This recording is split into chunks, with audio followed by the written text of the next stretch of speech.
New York, I know Americans love your crazy health fads, right? Gwyneth Paltrow selling sketchy healing crystals, detoxing by smearing radioactive mud all over your face. But if you hear about the health boom that took over Japan in 1990, you guys are going to give me a terrified standing ovation. In 1990, Japanese TV shows and magazines were obsessed with one ultimate health regimen, and millions of Japanese people faithfully practiced it every single morning. It was called Urine Therapy.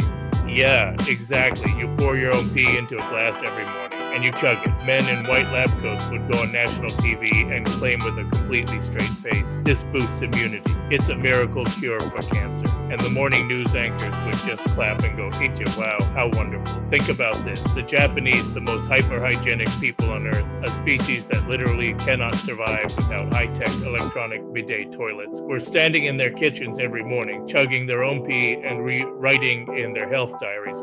Vintage today. A little heavy on the sodium. But guys, I recently realized something. That wasn't a health boom. That was absolutely a national scale obedience test engineered by the Japanese ruling class. Picture this. Deep inside Kasumigaseki, the heart of the Japanese government, the elite bureaucrats and politicians are smoking cigars in the secret room. Prime Minister, gentlemen, the bubble economy is about to burst. We are going to raise taxes, slash pensions, and freeze their wages for the next 30 years. Do you think the public will riot? Elite bureaucrat. Mr. Prime Minister, please relax. Let's test exactly how submissive our citizens are to authority and television. If for starters, why don't we see if we can make them drink their own piss, Prime Minister? And are you insane? Nobody is going to drink their own piss. Elite bureaucrat. Sir, if we put a guy in a lab coat on TV who calls it a health trend, they will. And if they actually swallow this, they will swallow absolutely any garbage policy we feed them for the rest of history.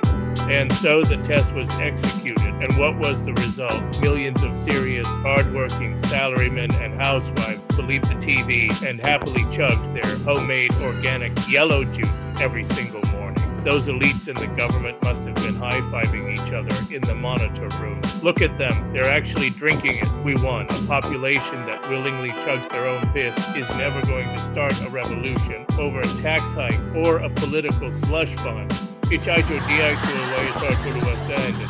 So, New York, now you know, people always ask me, Taka, why don't the Japanese riot like the French when the economy gets destroyed and politicians steal your tax money? We're not just too peaceful. It's because back in 1990, we were already forced to swallow the most disgusting thing imaginable. And our obedience training was completed. We just look at the news and think, 30 years of economic stagnation, the government taking half my paycheck. Well, at least I don't have to drink my own piss every morning.